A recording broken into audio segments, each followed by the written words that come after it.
붕어빵이 있습니다. 겨울에 이렇게 지나다니는 붕어빵을 팔죠. 근데 붕어빵은 길거리에 있는 것이 아니라 여러분의 가정에도 붕어빵이 있더라고요. 신방을 가서 벽에 걸려있는 사진들을 보면서 이게 누구십니까? 누구십니까? 물으면은 우리의 아들입니다. 첫째입니다. 둘째입니다. 셋째입니다. 그렇게 말씀을 해주시더라고요. 어쩌면 그렇게 똑같이 생겼는지 틀림없는 붕어빵은 맞아요. 그래서 뭐 귀가 이렇게 큰 아빠에 있으면 귀가 큰 아들이 나오고요. 또 이렇게 귀가 벌어져 있으면 또 그런 것 하나지도 손가락 하나까지도 그렇게 부모를 닮는 그런 가정들을 볼 수 있습니다. 왜 붕어빵입니까? DNA가 같다는 거예요. 유전자가 같다는 거예요. 세포가 같고요. 혈액이 같고요. 성품이 같고요. 그 모양, 그 모습이 그대로 같다는 거예요. 제가 36년 목회하면서 대표 기도 시간에 간증하시는 장로는 처음 봤어요, 오늘. 은혜 받았어요. 그렇다고 여러분 기도 시간에 간증하시면 안 됩니다. 오늘 장로님 제가 은혜 받았어요 하는 얘기예요.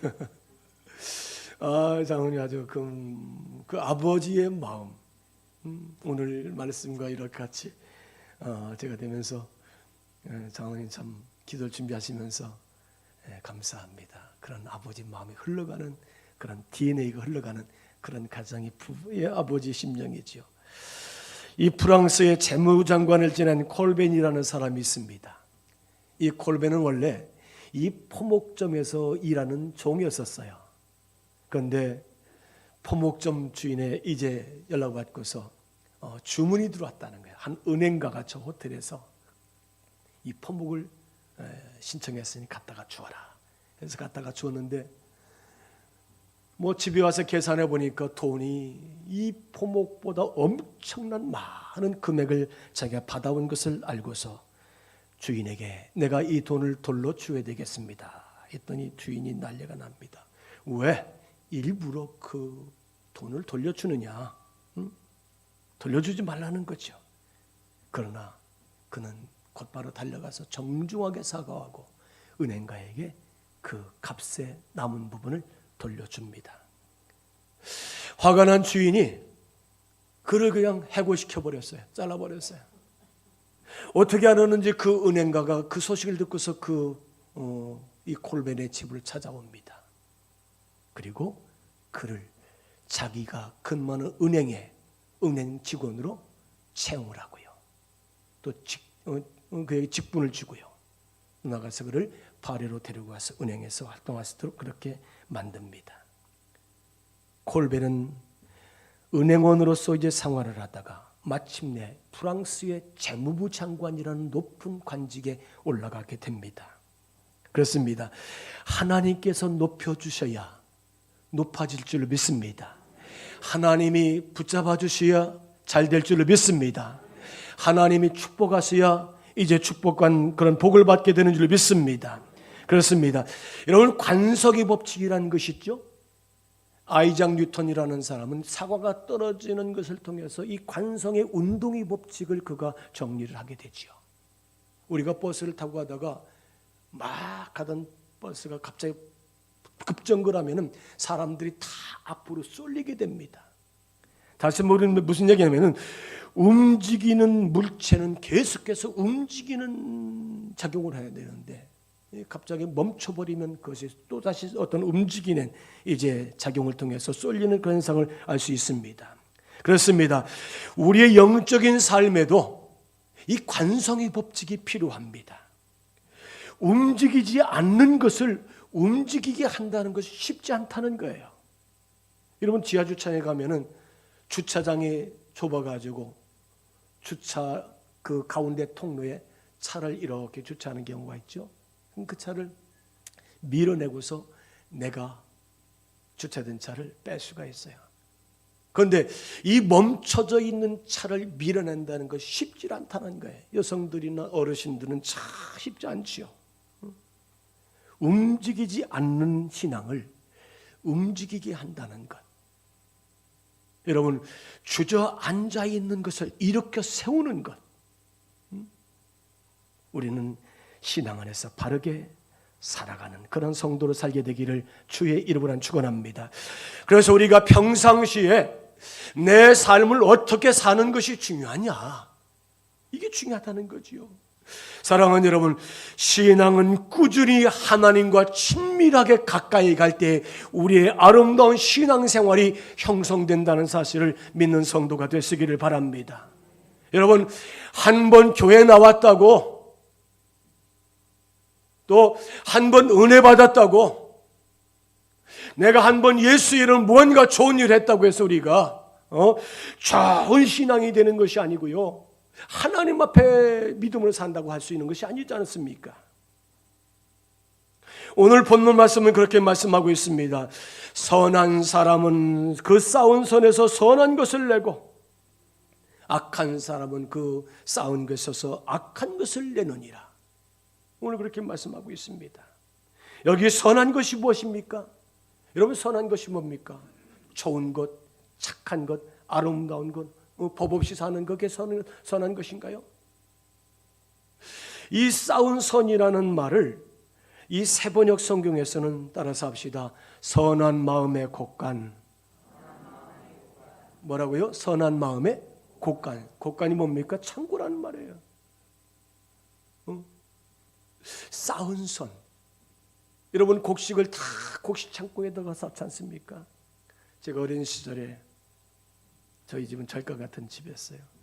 그래서 항상 주방 부엌에서 어머니가 쌀광으로 갈 때 안마당을 빌면서 한참 저 쌀광으로 가서 문 여는 쌀광 문 여는 소리가 들려요.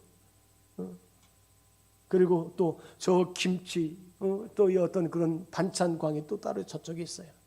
또 거기 가서 또 이렇게 문 여는 소리가 들리고요. 또 아래 집에 그 대청마루 위에 보면 또 그릇 같은 것들이 있어. 거기 그릇을 싸운 것도 가져다가 또 아침 짓기도 하고요.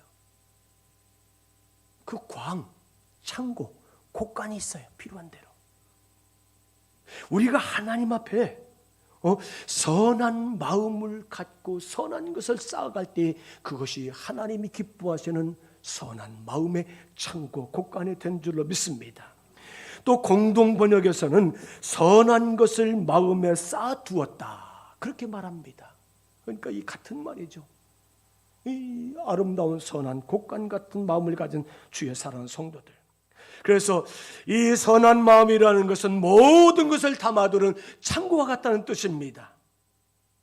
여러분, 우리의 마음의 창고의 안에 나의 사상이나 나의 의지나 나의 어떤 비전이나 꿈이나 어떤 도덕적인 것, 윤리적인 것, 내 생각의 가치관들, 이거 다 우리 마음에 가지고 있어요.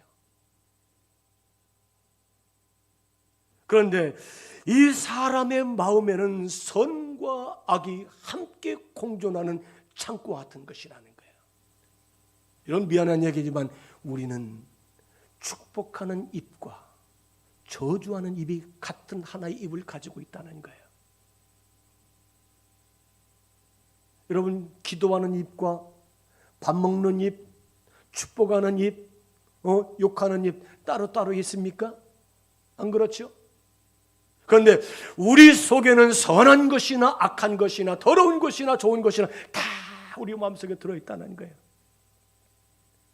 우리는 우리의 입을 통해서는 선한 것을 말하는 성도가 되시길 바랍니다. 좋은 것을 표현하는 성도가 되시길 바랍니다. 축복하는 입이 되시길 바랍니다. 그리고 나머지 더러운 것들은 다 배설물처럼 버려버리는 거예요.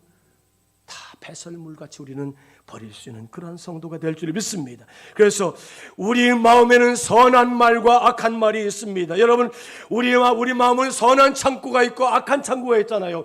이 착한 마음과 악한 마음이 있는데 이 선한 말과 유익한 말은 우리의 입을 통해서 나오게 할 수 있지만, 그러나 더러운 것은 우리는 배설물처럼 버릴 수 있는 그런 성도로 살아야 될 줄 믿습니다. 오늘 말씀 33절에 이렇게 말씀하고 있습니다. 나무도 좋고, 우리 같이 있습니다. 나무도 좋고 열매도 좋다 하든지 나무도 좋지 않고 열매도 좋지 않다 하든지 하라. 그 열매로 나무를 아느니라. 따라서 합시다. 그 나무로, 그 열매로 나무를 알 수 있습니다. 그렇게 믿습니까? 여러분, 그 열매로 나무를 알 수 있다는 얘기예요. 우리의 삶의 열매가 중요합니다. 우리의 말의 열매가 중요합니다. 우리의 성품의 열매가 중요합니다. 우리의 삶의 열매가 중요한 줄로 믿습니다. 좋은 나무가 좋은 열매를 맺고요, 좋지 않은 나무가 좋지 않은 열매를 맺는다는 거예요. 그래서 마태복음 7장 20절에 이렇게 말씀하고 있습니다. 이러므로 그들의 열매로 그들을 알리라. 하나님은 우리의 열매로 우리를 알아보시는 줄로 믿습니다. 여러분, 무화과 나무 위에서 감람나무 열매를 맺을 수가 없어요. 무화과 나무에서 포도 열매를 맺을 수가 없어요. 여러분, 짠 물에서 단물을 낼 수가 없다는 거예요. 우리는 우리의 마음의 창고의 곳간에 좋은 것을 열매로 맺는 귀한 성도로 살게 되기를 주의 이름으로 축원합니다. 이 성경에는 선한 것을 하나님 한 분밖에 없다고 성경은 표현하고 있습니다.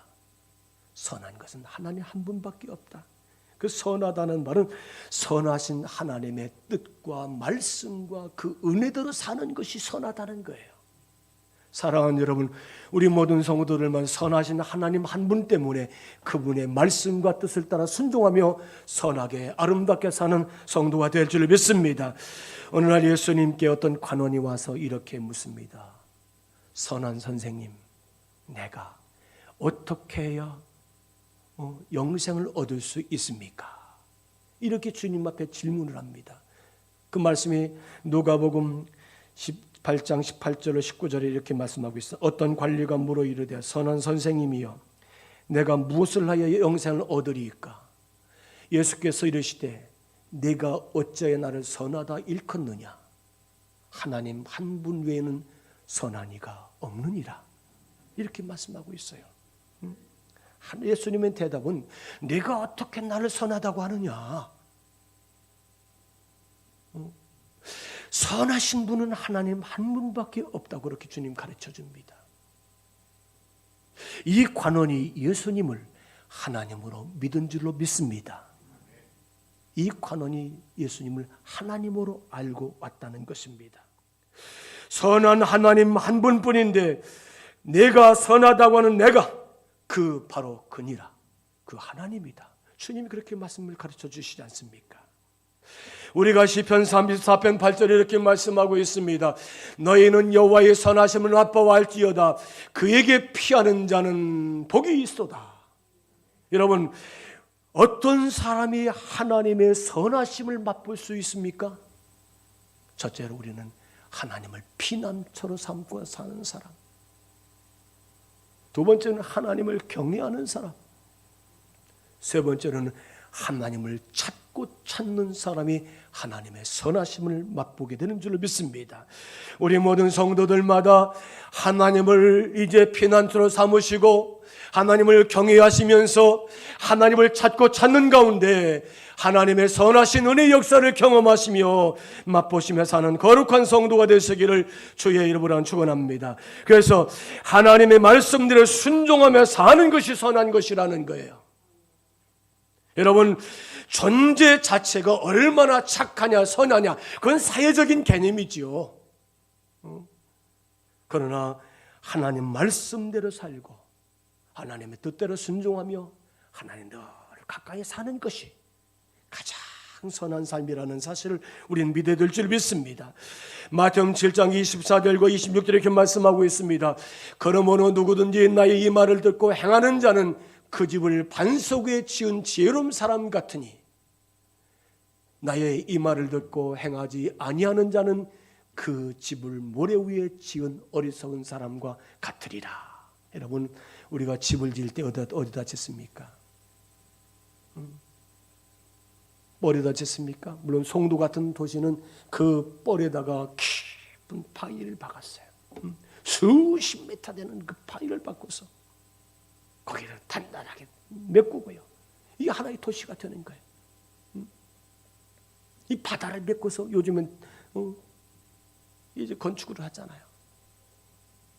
근데 이 성경적으로 말하면은 절대로 모래 위에다가 뻘에다가 집을 짓는 게 아니에요. 반석 위에, 튼튼한 기초 위에.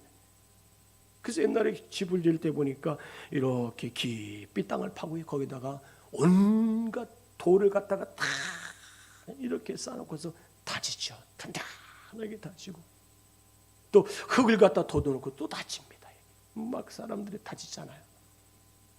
그래서 딱딱한 기반을 만들었을 때 거기에다가 추춧돌을 넣고 기둥을 세우고 이 집을 짓는 것을 아마 여러분 보셨으리라 생각합니다. 그렇습니다. 선하신 하나님의 말씀을 듣고 그 행하는 것이 하나님의 말씀대로 사는 것이라는 거예요. 그게 하나님 앞에 선한 것이라는 것이에요. 사랑하는 여러분, 오늘 우리가 하나님 앞에 선하신 말씀대로 순종하며 믿음으로 단단하게 살아가는 거룩한 성도로 살게 되기를 주의 이름으로 축원합니다. 그런데 문제는 우리가 선악을 안다. 이 선악을 안다는 것은 내가 결정하는 것이 아니라는 거예요. 어떤 것이 선한 것이고 어떤 것이 악한 것인지, 어떤 것이 좋은 것이고 어떤 것이 나쁜 것인지, 이게 내가 결정하는 것이 아니라는 거예요. 내가 아는 것이 아니라는 거죠. 내가 선한 것과 악한 것을 결정한다는 그 생각 자체가 하나님 앞에 악한 것이라는 것입니다. 오직 판단은 하나님만이 하시고 하나님의 뜻을 떠나서는 우리가 생각하고 우리가 결정하고 우리가 살아가는 것은 그것은 악한 것이라는 거예요. 우리는 하나님의 판단을 맡기고 하나님의 뜻과 섭리대로 순종하며 사는 거룩한 성도가 되어야 될 줄 믿습니다. 그래서 우리의 삶에는 기도의 삶이 필요합니다. 기도의 삶. 여러분, 기도가 뭡니까? 기도는 하나님 앞에 물어보는 거야. 하나님, 내가 이거 해도 됩니까? 오늘 장모님 기도하시는 아들이 학원 사업을 하십니까? 예. 하나님 앞에 기도 물어보는 거예요. 하나님, 우리 아들이 이 학원 사업을 한다는데 이거 하나님 참 좀 도와주셔야 되겠습니다. 하나님, 당신께 맡깁니다. 물어보는 거예요. 여러분, 무슨 일이든지 하나님 앞에 응답을 받고 시작하시는 성도가 되시길 바랍니다. 하나님의 뜻을 우리는 물어봐야 돼요. 다윗이 그랬어요. 다윗이 하나님, 내가 나가서 전쟁을 할 거요? 나가서 전쟁을 해라. 하는 제가 사울을 피해서 도망을 갈까요? 황무지로 갈까요? 저 하길라 산으로 갈까요? 내 이 그 일날에 떠나야 됩니까? 항상 다윗은 하나님 앞에 물어봅니다. 그리고 하나님이 응답을 받고서 이 다윗은 항상 그렇게 살았던 것을 볼 수 있습니다. 우리 역대하를 보면은 아사 왕이라는 왕인데 그 아들은 여호사밧입니다. 그런데 이 여호사밧이라는 아들은 무슨 일만 있으면 어디 하나님께 달려갔어요. 하나님 앞에. 사랑하는 여러분, 우리 모든 성도들마다 어떠한 무슨 일을 우리가 만났는지 주님 앞에 달려가시는 성도가 되시기를 바랍니다. 그래서 이 여호사밧은 내 경험을 의지하지 않고 세상 사람들에게 물어보지 않고 하나님 앞에 물어보는 거예요. 하나님 앞에 물어보는 거예요. 어제도 보니까 우리 교회에 여러 성도들이 기도하러 오시더라고요. 한 주간 내가 이렇게 하나님 은혜 가운데 여기까지 인도하심을 정말로 감사합니다. 내일 주일을 맞이하는데 하나님, 혹시라도 제가 하나님 앞에 범죄한 것이 있습니까? 내가 하나님 앞에 정말 하나님 앞에 털어낼 것이 있습니까? 하나님, 아마 그런 건 아니지만 그래도 이 주일을 정결한 심령과 마음을 가지고 하나님 앞에 예배드리고자 그렇게 결정을 하고 나오셔서 기도하시는 정결한 마음을 가진 성도들이 어제 참 많이 교회 오시더라고요. 여러분, 내가 판단하는 것이 아니라 우리는 하나님 앞에 물어보고 하나님 앞에 응답을 받고 하나님의 음성을 듣고 그렇게 우리는 행하는 성도가 될 줄 믿습니다. 그래서 신앙은 하나님께 돌아가는 습관이다. 신앙은, 여러분, 신앙은 하나님을 사랑하는 삶이고요, 이 하나님을 사랑하는 삶이 여러분의 삶의 습관이 되시기를 주의 이름으로 축원합니다. 따라서 합시다. 신앙은 습관입니다. 그러기 믿습니까? 하나님을 사랑하는 습관이에요. 하나님 앞에 순종하는 습관이에요. 하나님 앞에 물어보는 습관이에요. 하나님 앞에 응답을 받고 사는 습관이에요. 이 삶의 습관이에요. 이 반복이라는 것은 훈련이라는 거죠. 여러분, 반복되는 훈련은 내 삶이 되는 거예요. 그래서 군인들을 철저하게 반복 훈련을 시킵니다. 그럼 그게 그들의 군기가 되고 군인의 정신이 되고요, 군인의 삶이 된다는 거예요. 우리 그리스도인도 마찬가지입니다. 또한 신앙은 기억하는 것입니다. 예사야서 46장 9절에 이렇게 말씀하고 있습니다. 너희는 옛적 일을 기억하라. 나는 하나님이라. 나 외에 다른 이가 없느니라. 나는 하나님이라. 나 같은 이가 없느니라. 기억하라는 거예요. 엊그저께 신방을 갔다가 저 청학동 쪽으로 지나가는데, 그 청학동 쪽 지나가면 우리 성도님들은 그 만나교에 대한 얘기를 참 많이 하셔요. 제가 물어보지도 않았는데 좋으셔가지고, 목사님 만나교회 때 정말 추웠다고, 추웠다고. 근데 지금은 할아버지라고 너무 따뜻하시다고. 또 어떤 권사님들, 목사님, 저는 꽃밭을 잘 갖고 있어요. 권사님, 이 봄이 되면 여기 우리 앞에 화단이 쭉 긴 화단에 있으면 꽃을 좀 심어달라고 그랬어요. 제가 했더니 아멘 하시더라고요. 꽃을 좀 더 채운 뒤에는 정말 꽃이 아름다운, 그죠? 여러분, 꽃은 사람들에게 기쁨과 즐거움과 미소를 짓게 하잖아요. 우리 성도들이 꽃과 같이 행복한 신앙생활이 되었으면 좋겠습니다. 또 어떤 권사님, 나는 풀을 열심히 했다는 거예요. 산 중턱이 있으니까 얼마나 잡풀들이, 잡초들이 많겠습니까? 가슴 부지런히 풀을 매야 교회가 아름답잖아요. 우리 영적인 잡초도 다 뽑아내는 영적인 삶이 습관이 돼야 돼. 믿습니까? 예, 그런 삶이. 그래서 신앙이라는 것은 기억하는 거예요. 어떤 것을 기억하는 것입니까? 하나님이 내게 베푸르신 은혜와 축복과 그 은택을 잊지 말지어다. 그것을 다 기억하라는 거예요. 우리는 그렇지 않습니까? 좋은 거는 다 잃어버리고 좋지 않은 거, 아픔, 트라우마, 상처, 이런 것을 참 많이 가지고 있어요. 저도 그런 것 같아요. 사랑하는 여러분, 더 나아가서 신앙은 습관이고요, 기억하는 것이고요, 신앙은 방향입니다. 할렐루야. 하나님을 향해서 돌아가는 것인 줄 믿습니다. 방향을 향해서. 탕자가 아버지 집을 떠납니다. 세상에서 허랑방탕을 살다 보니까 굶주려 죽게 돼 있어요. 그래서 생각하는 것이 아버지 집이야, 아버지 집. 우리 아버지 집에 가면 내가 굶어 죽지 아니하리라. 내가 아버지가 품고 넣었어. 하나님 앞에 돌아오는 거예요. 그래서 신앙생활 잘하면 방향을 하나님을 향해서 돌아가는 것이 신앙생활이다.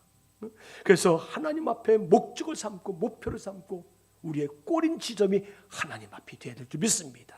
그래서 신앙생활을 잘하는 성도를 보면은 신앙의 영적 DNA가 있다는 거예요. 지금 말씀한 거 오늘 결론적인 얘기예요. 사랑하는 여러분, 저는 여러분들에게 신앙생활의 좋은 습관과 기억하는 신앙과 신앙의 방향성과 아름다운 믿음의 하나님의 말씀과 뜻에 순종하는 그런 선악을 이제 통해서 우리는 선한 마음의 창고를 가진 성도로서 아름다운 신앙의 영적인 DNA를 잘 형성해서 가진 귀한 성도가 되시길 바랍니다. 여러분, 우리가 신앙의 유산을 우습게 생각하면 안 돼요. 참 신앙의 유산이 중요한 줄 믿습니다. 여러분, 디모데라는 사람은 원래 아버지가 헬라 사람이에요. 그리스 사람, 이방 철학을, 지혜를 섬기는 사람이 이 헬라 아버지였어요. 그런데 그 어머니가 누굽니까? 유니게잖아요. 로이스 유니게. 유니게는 유대인이잖아요. 에알버니가 유대인이에요. 모계사예요. 디모데가 태어났을 때 어릴 때부터 그 주변에 많은 사람들에게 칭찬과 사랑과 인정을 받는 하나님의 신실한 믿음의 사람이 됐단 말이에요. 유대인의 외할머니였던 로이스가 이 손주가 하나 생기니까 얼마나 얼마나 그를 잘 양육하겠습니까? 날마다 기도를 하나님 이거 손주 참 하나님 앞에 잘 자라길 원합니다. 오늘날 우리 성도님들처럼 여러분 손주를 위해서 기도하는 것처럼 그렇게 아마 이 로이스가 키웠다는 거죠. 그러니까 그 어머니 윤희계가 어떻습니까? 더 사랑하는 마음을 가지고 믿음의 아들 디모데를 양육하지 않습니까? 사도 바울이 디모데를 만난 다음에 나의 양자, 믿음의 아들이다. 내 마음으로 낳은 아들이다. 그렇게 사도 바울이 인정한 것을 알 수 있습니다. 사랑하는 여러분, 신앙의 유산을 소중하게 여기는 성도의 가정이 되시길 바랍니다. 신앙의 유산이 정말 중요한 거예요. 그래서 여러분의 가정의 자손들에게 자손 대대로 신앙의 유산, 이 신앙의 DNA, 믿음의 유전자를 물려주시고 흘려보내시고 공급하시고 세워주시고 축복하는 좋은 영적인 조상이 되시기를 바랍니다. 우리가 그런 조상이 되어야 돼요. 저는 어렸을 때부터 저희 할머님이 참 신실한 그리스도인이었어요. 그래서 할머니가 앉았던 그 늘 방석 앞에 그 마룻바닥은 항상 흥건하게 눈물이 이렇게 고여 있었어요. 저는 그 할머님의 눈물의 기도, 마치 디모데가 로이스 외할머니에게 영적인 영양식을 공급받는 것처럼 저희도 그런 좋은 조상의 신앙의 유산이 DNA가 흘러왔다는 것이 얼마나 감사한지. 마태복음 15장에 보니까 양과 염소의 비유가 나옵니다. 여러분 양과 염소의 차이점을 아시죠? 제가 말씀드렸잖아요. 여러분 염소는 있잖아요. 이렇게 추운 날은 절대로 같이 붙어 다니지 않는데요. 여름에는 떨어지질 않는데 왜? 겨울에는 저놈이 따뜻할까 봐 떨어진다는 거예요. 내 체온이 저놈에게 저 염소 저 녀석이 가면 안 된다. 여름에는 저 염소가 시원할까 봐 바짝 붙어가지고 이렇게 붙어 다니는다는 거예요. 그게 염소래요. 그런데 이 양은 목자가 하는 대로 따라가는 것이 양의 장점인 줄 믿습니다. 요한복음 10장 5절에 13, 4절에 이렇게 말씀하고요. 한번 따라합시다. 같이 읽겠습니다. 자기 양을 다 내어놓으래 앞서가면 양들이 그의 음성을 아는 고로 따라오되 양 우리문을 활짝 열어놓은 양들이 우르르 다 몰려 나옵니다. 목자가 가면 노래를 부르든 무슨 신호를 하든 무슨 뭐 양을 부르든 이름을 부르든 그냥 앞에 가면 양들이 줄줄줄 따라오는 양이라는 거예요. 그런데 염소는 그렇지 않아요. 염소는 목자고 뭐고 없어요. 막 들이받고요, 버팅기고요, 도망가고 제 갈 길 가려고 하고 막 들이받잖아요. 제 맘대로 하는 것이 염소라는 거예요. 사랑하는 여러분, 오늘 저와 여러분들이 하나님 앞에 양과 같은 성도가 되시길 바랍니다. 목자이신 주님을 따라가고 주의 말씀과 뜻에 순종하며 주님이 오라가면 그 길로 우리는 순종하며 따라가는 거룩한 성도가 되어야 될 줄 믿습니다. 그래서 우리의 신앙의 DNA가 하나님께로 돌아가는 습관이 되어야 되고요, 하나님 말씀을 기억하는 성도가 되시고요, 하나님을 향해서 목표를 정하고 달려가시는 여러분들 영적인 DNA를 가진 귀한 성도가 되시길 바랍니다. 제가 한 가지 말씀을 마치고 이제 마치겠습니다. 이집트라는 나라는 철저하게 이슬람 원리주의자들이 활동하는 모슬렘 국가가 이집트라는 나라입니다. 옛날에 성경에 애굽이지요. 그런데 이집트에도 교회가 있습니다. 기독교 교회가 있어요. 기독교 교회가 곱틱 교회 그렇게 말합니다. 그런데 이 곱틱 교회의 지도자가 자카리아 보트로스라는 사람인데, 이 자카리아 보트로스는 정말 이슬람권에서 가장 복음을 가지고 영향력을 행사하는 사람이 이 자카리아 보트로스라는 사람입니다. 그런데 그는 한 손에는 성경을 들고 한 손에는 코란을 들고 이 두 책을 비교하면서 복음이 어떤 것인가를 위성 방송을 통해서 이렇게 메시지를 내보냅니다. 그런데 이 자카르야 보트로스의 이 방송을 듣고서 매일 접속자만 60만 명이라고 그래요. 많은 모슬렘 사람들이. 그리고 수많은 모슬렘 사람들이 이 방송을 듣고서 기독교인으로 개종하는 경우가 참 많다고 합니다. 모슬렘 사람들이 그 모슬렘, 코란, 이슬람의 갈증을 느끼고서 복음을 통해서 이 갈증을 해결받는 그런 기회가 돼서 그들이 다 주님께 돌아옵니다. 그래서 이 과격 이슬람 단체가 1억 달러 현상금을 가지고 10억이죠.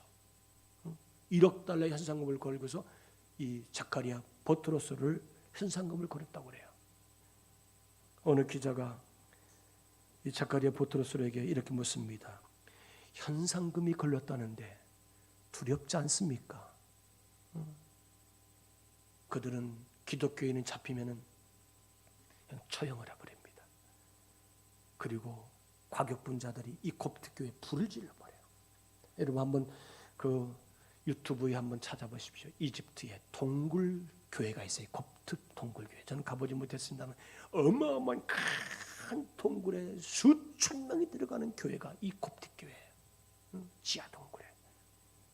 그때에 현상금이 걸렸다는데 두렵지 않습니까? 이렇게 묻습니다. 그랬더니 이 보트로스가 이렇게 웃으며 대답합니다. 나는 이미 죽었습니다. 나는 예수님과 함께 이미 죽었습니다. 이제 내가 사는 것은 매일 매순간 예수님의 생명을 가지고 사는 것이고 예수님께서 나를 통해서 다만 일하실 뿐입니다. 나는 죽은 자입니다. 나는 예수의 생명 가지고 살고 있습니다. 다만 예수님이 나를 통해서 지금 일하시고 있을 뿐입니다. 저는 매 순간 주님의 인도를 받고 있습니다. 하나님이 그를 보호하시고 지켜주신다는 말씀이죠. 사랑하는 여러분, 하나님의 인도를 받는 사람에게는 두려움이 없는 줄 믿습니다. 이미 죽은 자는 다시 죽을 일이 없어요. 이미 예수로 죽은 자는 죽을 일이 없어요. 예수님과 함께 사는 거예요. 사랑하는 여러분, 오늘 우리들에게 예수 그리스도에 대한 바른 신앙의 습관적인 신앙생활, 하나님을 기억하는 신앙생활, 우리가 하나님을 목표로 삼고 바른 방향성을 가진 이런 DNA를 가진 아름다운 신앙생활을 통해서 여러분들이 그 유전자가 여러분 후손과 자손들에게 수천 대 이르러 흘러가게 하시고 또한 우리 교회 많은 성도들에게 유전자적인 영향력을 끼치는 귀한 성도가 되시기를 주의 이름으로 축원합니다.